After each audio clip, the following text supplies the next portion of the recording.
With all the people trying to distance themselves from Mr. Puffy, a newest one has joined the ranks, and that would be Mr. Jamie Foxx. He said, "No, no, no, no, no, no, no, no. Diddy didn't do me nothing." Now you don't remember. At least I think I remember.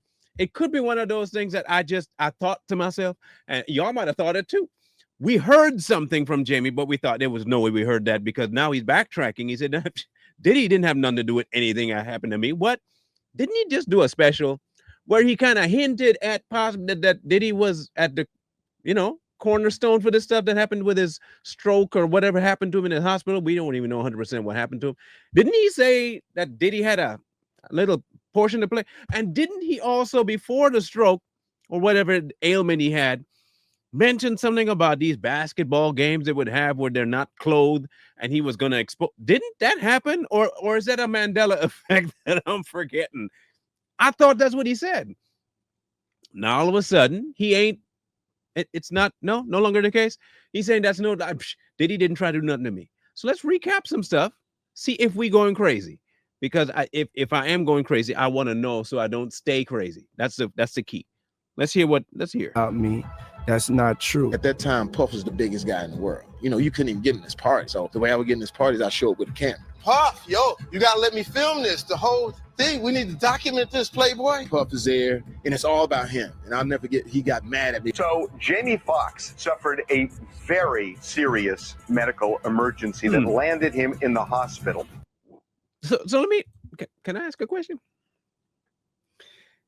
Now remember again. The problem is in that little Netflix thing he did. He said that he didn't stay for the whole party. It became too crazy. He even mentioned the baby oil thing, by the way. It was too slippery. And then he say it was running too late. I don't stay that late for the party. But Jamie, like the internet has a way of reminding people, you kept wanting to go to the party, and in your own words, the way you used to get in was to say you had a camera. You bring it. So you brought the camera or you didn't bring the camera? You went to the party or you didn't went to the party? Did you not stay? And if you did stay, how long did you leave? Did you just take the camera for like an hour and a half and then leave? And if it's true, then who filmed what? I thought Diddy didn't have camera. I'm confused, Jamie. I'm confused. The question is still out in the ether. Did you or didn't you go to the parties? 1, 2, did you or did you not suggest, aim at, possibly hint at that Piffy had a hand in something to you? Let's listen to your words. Sleep in his house when he was 13 years old. Listen again. If you didn't have that much affiliation with Diddy, explain this for me, just a little, if you don't mind. Explain this. Reminded a lot of fans of the whole Diddy and Usher situation. Watch you benefit from it. Nick Cannon used to sleep on my couch. 13 years old. Hang on, Jamie. I have a thing going on in my head right now. I believe that the reason you are trying to distance yourself from Mr. Diddy is not that he actually poisoned you. I don't believe that he didn't, but I don't believe he did either. That's one's up in the air. Since I have no concrete proof, he might have had a hand in it, but he might not have. But what I do think is that the reason you're distancing yourself from him now is because there might be possibly a tie in behavior between you and him. And I mean, again, we're not saying that. You just said that Nick Cannon stayed on your couch at the age of 13. We didn't say that. This is your internet, the internet you. He'd be in one part of the house. He'd be like, nigga, go back in there. You can't go back in there. You can't come in here. What are you shooing him for? What now? He'd be like this. Right? He slept on the couch. The Jamie. So wait. So he slept on the couch, and he would try coming where? To your room? Oh, listen. If everything is as it should be, and a 13-year-old is in your house, sleeping on your couch, I'm trying to wonder where he going at, after hours or whatever it is that he's showing up, and you tell him, you can't come in here. Why did he feel the need or the okay to even approach it? Unless, of course, it was acceptable. Just a thought. I didn't say did. I said unless, maybe, perhaps. There was another guy that had the same kind of mantra. And you and him go back a ways, right? You and him hang out. You said you never stayed after hours, but in another video, you said that you tried to get there. So we can believe one or two things. You've been to the parties, you had an active hand in it, and you were trying to distance yourself even at the time because you knew someone was coming down the pike, which is probably why you said you got sick. Maybe you didn't get sick. Maybe that wasn't a real stroke. Maybe that was your hope to try and get away from responsibility. Maybe, just maybe, Jamie, the reason you don't want nobody knowing that you've been to these parties or trying to get away from the affiliation is that you probably the same way as Puffy. I mean, you did say you filmed, or at least you have film of the unclothed basketball games. That was definitely you that said that.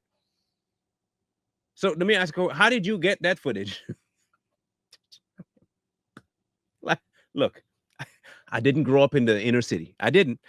But on occasion, when I visited New York at one point, and I stayed there for about 4 months. And I do remember the basketball scenes on courts, and everybody would be hanging out. You know what I never saw on the basketball court? I never did see nobody go in there undressed. That didn't happen. So how would you have procured a video of, adult men not dressed playing basketball?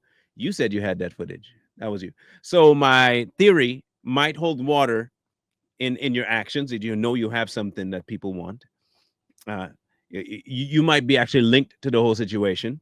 You may have possibly I'm not saying you did, faked the issue with your health in order to try and gain sympathy and say, well, it wasn't me. Look at me. Puffy did this. And then later say, well, you can't say that he did because there's no proof and that could get you in trouble. So he said, no, I didn't say that. Diddy would never do that. And that's not how we work. It just seems like at every turn, another one bites the dust. I don't know, man. It's just like flies and what's that? What kind of spray y'all use? And everybody just falling from the sky. It's crazy. I mean, this is your words again, not ours. We ain't putting words in your mouth. These are your statements. Nick Cannon, underage, on your couch, went to a room he ain't supposed to be in. You act like he was seeing something that 13-year-old boys ain't supposed to see. Just saying. And he didn't specify either. And you kind of moved your hand like it was just saying it might be drugs involved in all this. Baby oil, naked basketball. I don't know, man. Something doesn't feel right. It feels like you might be involved in this. The question is, did you have a hand in the case? Will you be called to testify? Have you already testified closed doors and nobody knows? Did you make a deal? Is that why you can say what you're saying? Did they tell you to say that because you might be involved in something worse? Man, so many questions. What do y'all think of Jamie? You think, okay, maybe look, for a while now, people thought Jamie was the victim. Diddy went after him. He might not actually be the victim, y'all. Jamie might not be the victim as we think he is. Jamie might actually be part of this whole thing. Do you think he is? Do you believe that Jamie might be playing a role that he's trying to act like he's not playing? Did he have a role, no pun intended, in the roles with Diddy? Does he have something to offer the case by way of testifying? Is this what happened with the whole basketball situation? Part of an initiation that he went through with Diddy? Who knows? What are your thoughts? Is he another one running? Or is he just an innocent bystander that got struck at the wrong place, wrong time, knowing Diddy, and then he got dragged into this whole thing and he's just been trying to weasel his way back out? Sorry, weasel. Get his way out of there so he's not affiliated with this man anymore. Whatever your thoughts are, please leave them in the comment section below because, man, we're confused by Jamie's actions, along with a few others as well. I'm not going to name any names. We already have. But they remind me the same thing. All of them seem to be like taking off. Jamie might be the last of them. Mohicans, as so to say. Let me know what your comments are on this one. This one should be rich, to say the least. Training athletes, building leaders, changing communities. At Mentors for Life, sponsored by the Bully Me Bad Project, we provide free professional sports training and mentorship to youth with passion, drive, and the desire to grow. We connect them with top-tier coaching and leadership tools that unlock their full potential. Our athletes train with elite professionals like Coach Cedric Booty of CM3, who's worked with NBA players such as Jaden Ivey and Blake Wesley, and the dynamic team of Tevin Lake and Bobo from T2 Sports Performance. Together, they've trained standout athletes including Notre Dame football stars, NFL offensive lineman Danny Piner, and Kyron Williams. In a school or neighborhood of 1,000 youth, 5 redirected lives can mean 5 future leaders, 5 families spared heartbreak, and 5 powerful stories of hope. And this is backed by research from the Money Smart Athlete Foundation, which shows that athletes have a powerful influence on youth behavior, confidence, and long-term success. We don't just build athletes, we build mentors. High school students who complete our program will become certified Mentors for Life members and will be paid to speak, lead, and coach the next generation. To support Mentors for Life, all you have to do is click here if you're on a mobile device, or click here if you're on a computer to donate or learn more. Or you can reach us directly at mentorsforlife574@gmail.com. You can also subscribe to our YouTube channel, Mentors for Life. Donate today and help save our youth.